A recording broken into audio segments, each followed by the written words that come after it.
Hi again then guys, and welcome to a return to form with our taking a look at a review of a car that isn't a DLC vehicle. It's a day one car, and it's a vehicle which I was quite happy actually to see featured in the game. It's a shame that we don't have its bigger brother, the significantly faster BMW i8, which is one of my favourite BMWs actually in quite some time.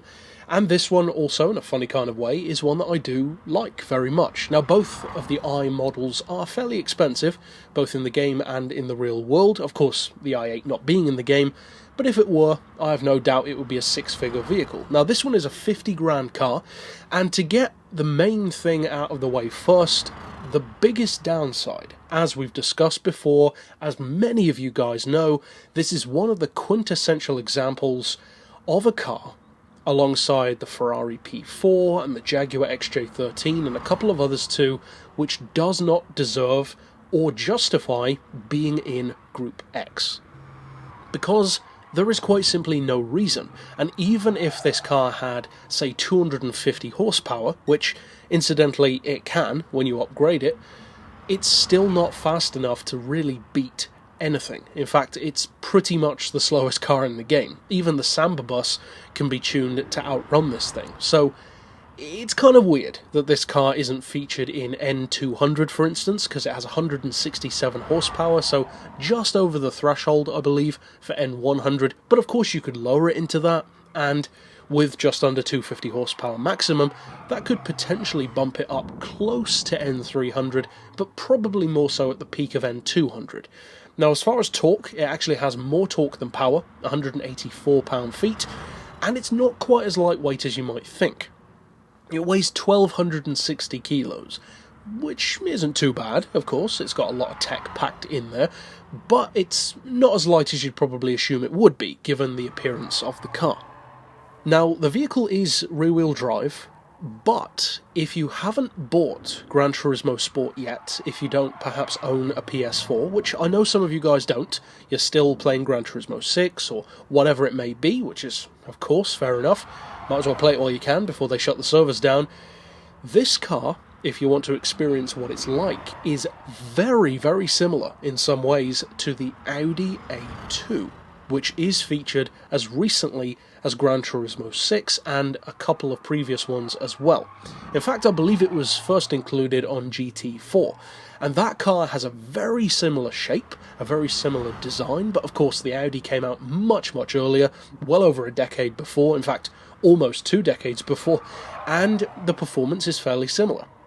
You can tune up that Audi to something like 260 horsepower, fully tuned, so again, it's very similar.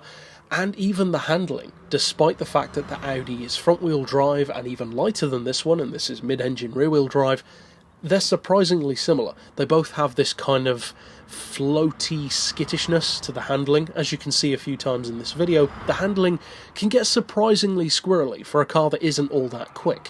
Now, as you can see, the top speed is only about 95 miles per hour, and this one that I'm using is incidentally fully upgraded, so it weighs about 1,080 kilos, it's putting out, as I said, just under 250 horsepower, it's still of course in Group X, that doesn't change, and yet the top speed doesn't change, regardless of the power and weight. So in a funny kind of way, it's almost like Audi A2 meets Nissan Leaf, because again, the Nissan Leaf, which, funnily enough, is one of my favourite cruise cars, especially electric ones, on Gran Turismo 6, no matter what you do to that car, you can never get it to exceed, I think it's about 75 miles per hour, something like that. This is very similar to that. This one is faster, and 20 miles per hour when they're that slow is a huge difference. And of course, for one-make racing, you could potentially have a lot of fun with these, kind of like a weird cup car sort of event. But beyond that, it really is the biggest downside. The Group X classification is stupid on this car. There's no other word for it. It's completely stupid. It should be in the N classes for sure, and even then, it would be barely useful. So you could say, well, what's the point? Well, the point is proper classification. It's pretty simple. And the fact that it's a hybrid or an electric car or various other things, even if it was a turbine car or whatever the case may be, that shouldn't make any difference, because the classifications didn't take that into account on Gran Turismo 6. The Tesla was still a PP vehicle, it wasn't ridiculously high. Likewise with the Roadster. or the Tajima, or the GT by Citroën. They should not be affected in a different class just because they have a different powertrain. That's ridiculous. But still, that's the way they're doing it at the moment. I doubt that they're going to change that. It's not exactly like it's a hugely relevant car to the racing side of the game. It is, however, a relevant car in a similar way to stuff like the Samba bus, and also, I would say, the Di Tommaso Pantera as well, in that it shows this refreshing flair being brought back to the Gran Turismo franchise, because Gran Turismo has always featured these oddball choices, cars which don't necessarily bring that much to the racing league, but they're just fun. They're interesting cars to own, and I love it when they do that. The patent motor wagons, the Ford Model Ts, to some degree even some of the faster ones, like the Red Bulls or the Auto Union Streamliner. They're not the most useful things in the world. They have their uses, of course, but generally they operate outside the normal realm. Even something like the original Vision GT car from Nike. It's not the most useful thing in Gran Turismo 4, but it's still a fan favourite. And that's kind of like what this car offers in GT Sport. It's nowhere near as quick as those, but it's got the oddball appeal. It's surprisingly fun to drive, actually. I've always loved the style of the i cars, especially, as I said, the i8, but to some degree, this one as well.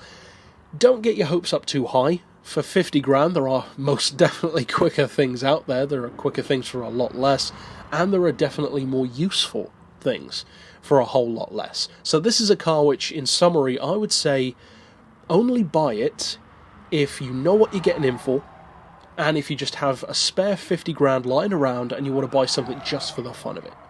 Otherwise, you may as well wait to win it, because it's not useful really at all beyond one-make racing, as all of the Group X cars aren't.